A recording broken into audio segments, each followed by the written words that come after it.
बहालपुर नगरी नाम के एक छोटे से शहर में रामपाल अपनी दो बेटियों के साथ रहता था। रामपाल की छोटी बेटी बहुत ही सुंदर और गुणवान थी। रामपाल अपनी बड़ी बेटी से ज्यादा प्यार अपनी छोटी बेटी को किया करता था। एक दिन, अरे मेरी दोनों लाडली बिटिया कहाँ है? देखो मैं तुम दोनों के लिए बड़े शहर से कितनी अच्छी चीज लेकर आया हूँ। रामपाल की आवाज सुनकर उसकी बड़ी बेटी सुधा आंगन में आती है और कहती है, अरे वाह पिताजी, आप आ गए। दिखाई तो जरा, आप मेरे लिए बड़े शहर से क्या लेकर आए हैं? ये देखो सुधा बेटी, मैं तुम्हारे लिए कितनी खूबसूरत कांच की चूड़ियाँ लेकर आया हूँ। तुम्हें कांच की चूड़ियाँ बहुत पसंद है ना? हाँ पिताजी, पसंद तो है, लेकिन इन चूड़ियों की जगह क्या आप मुझे वो वाली लिपस्टिक दे सकते हैं जो आपके दूसरे हाथ में है? नहीं सुधा बेटी, ये लिपस्टिक तो मैं नैना के लिए लेकर आया हूँ। उसका लिपस्टिक का बहुत शौक है। उसने मुझसे कई बार इसकी मांग की थी। रामपाल की ये बात सुनकर उसकी बड़ी बेटी सुधा गुस्से से लाल हो जाती है। तभी नैना भी बाहर आ जाती है। अरे पिताजी, आप आ गए। मेरे प्यारे पिताजी, कितनी देर लगा दी आने में आपने। इसको सबक सिखाना बहुत जरूरी है। गुस्से में सुधा अपने कमरे में चली जाती है। अपनी सहेली के शादी वाले दिन नैना बहुत सुंदर कपड़े पहनती है और साथ में वो लिपस्टिक भी लगाती है। इतने में ही नैना बहुत खूबसूरत लग रही थी, जिसे देखकर सुधा को बहुत गुस्सा आता है। फिर वो दोनों बहनें नैना की सहेली की शादी में जाने लगती है। तभी सुधा कहती है, मुझे लगता है कि हमें जंगल के रास्ते से चलना चाहिए। जंगल का रास्ता छोटा है, उससे हम तुम्हारी सहेली के घर जल्दी पहुंच जाएंगे। लेकिन दीदी, वो जंगल तो काफी डरावना है। मुझे नहीं लगता कि हमें जंगल से जाना चाहिए। गांव के लोग कहते हैं ये जंगल बहुत खतरनाक है। मैंने जितना कह दिया उतना करो, अपना एक्स्ट्रा दिमाग मत लगाओ। मैंने कह दिया जंगल से चलना है मतलब जंगल से चलना है, नहीं तो मैं वापस चली जाऊंगी। मैं नहीं जाऊंगी। ऐसा कहकर सुधा आगे बढ़ जाती है। ना चाहती हुई भी नैना को उसके पीछे पीछे जाना ही पड़ता है। जंगल के बिल्कुल बीचों बीच पहुंचकर सुधा कहती है, नैना, मुझे बहुत तेज प्यास लग रही है, तो यहीं पर मेरा इंतजार कर, मैं अभी पानी पी कर आती हूँ। ऐसा कहकर सुधा वहाँ से चली जाती है। काफी समय बीत जाता है, लेकिन सुधा वापस नहीं आती। नैना को सुधा की चिंता होने लगती है। वो सुधा की खोज में आगे बढ़ने लगती है। देखते ही देखते शाम होने लग जाती है, लेकिन नैना को सुधा कहीं नहीं मिलती। वो मिलती भी कैसे?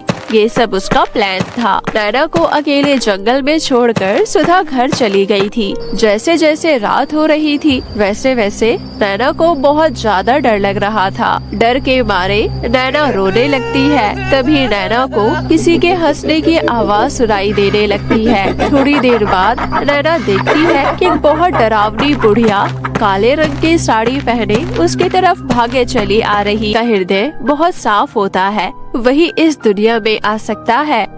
परी, क्या तुम मेरी सहायता कर सकती हो? मैं अपने घर जाना चाहती हूँ। मुझे सब पता है नैना, तुम जानती हो तुम्हारी बहन ने जानबूझकर तुम्हें जंगल में छोड़ा था।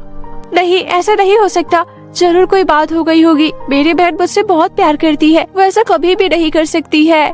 ऐसा कहकर नैना रोने लग जाती है। तभी वो परी कहती है, चुप हो जाओ नैना, तुम यहाँ पर बिल्कुल सुरक्षित हो। यहाँ आने वाला इंसान मेरी मर्जी से आ सकता है, लेकिन मेरी मर्जी से जा नहीं सकता।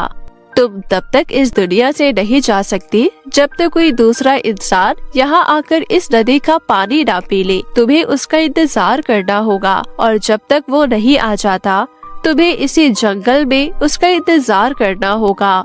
ठीक है कहकर नैना वहीं पर बैठ जाती है और आराम करने लगती है। परी वहाँ से अदृश्य हो गई थी। थोड़ी देर बाद नैना कहती है, मुझे तो बहुत जोर की भूख लगी है, अब मैं क्या करूँ? पता नहीं इस दुनिया में मुझे खाना मिलेगा कि नहीं। नैना इतना कहती ही है कि तभी उसके सामने परी प्रकट हो जाती है और वो नैना के खाने के लिए बहुत सारा व्यंजन प्रकट करती है। स्वादिष्ट खाना खाकर नैना बहुत खुश हो जाती है। इसी तरह काफी समय बीत जाता है।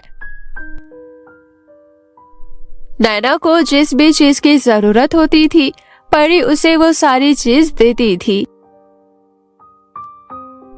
एक दिन नैना सो रही थी, तभी अचानक से उसे किसी के कराहने की आवाज आने लगी। नैना की आंख एकदम से खुल गई। अरे, मुझे किसकी आवाज आ रही है? लगता है मुझे जिसका इंतजार था वो आ चुका है। नैना इधर उधर देखती है तो उसे एक बहुत खूबसूरत राजकुमार दिखाई देता है, जिसके शरीर पर कुछ घाव के निशान थे और वो दर्द में था। नैना भागकर उसके पास जाती है और कहती है, क्या हुआ? तुम यहाँ पर कैसे आए और तुम्हें चोट कैसी लगी और तुम कौन हो? मैं एक राजकुमार हूँ। मैं जंगल में शिकार करने आया था, तभी एक शेर मेरे पीछे पड़ गया। मैं डर के मारे एक नदी में कूद गया और वहाँ से मैं सीधा यहाँ पर आ गिरा। ये घाव मुझे शेर ने दिए हैं। अच्छा वो तुम यहाँ आ गए, वरना वो शेर तुम्हें खा ही जाता। तुम जानती हो ये एक जादुई नगरी है। जिस तरह तुम यहाँ आई हो उसी तरह मैं भी यहाँ आई थी। तुम्हें विश्वास नहीं होता तो रुको। नैना परी को आवाज लगाती है। परी तुरंत वहाँ प्रकट हो जाती है। परी को देखकर राजकुमार चकित रह जाता है। तब परी राजकुमार को सारी बात बताती है और ये भी कहती है कि नैना ने उसका कितने दिनों तक इंतजार किया है। तुम रुको, मैं तुम्हारे लिए नदी का पानी लेकर आती हूँ। उसे पीने के बाद हम दोनों यहाँ से अपने अपने घर जा सकेंगे। हाँ हाँ, क्यों नहीं। नैना फटाफट नदी का पानी लेकर आती है। राजकुमार जैसे ही पानी पीता है उसके सारे घाव ठीक हो जाते हैं। फिर परी कहती है, इस दुनिया में केवल अच्छे और साफ मन वाला व्यक्ति ही आ सकता है। तुम दोनों का हृदय बहुत साफ है। अब तुम दोनों अपनी दुनिया में जा सब कुछ बता देगी और उसका पिता उसको बहुत डांट लगाएगा, परंतु नैना ऐसा बिल्कुल नहीं करती।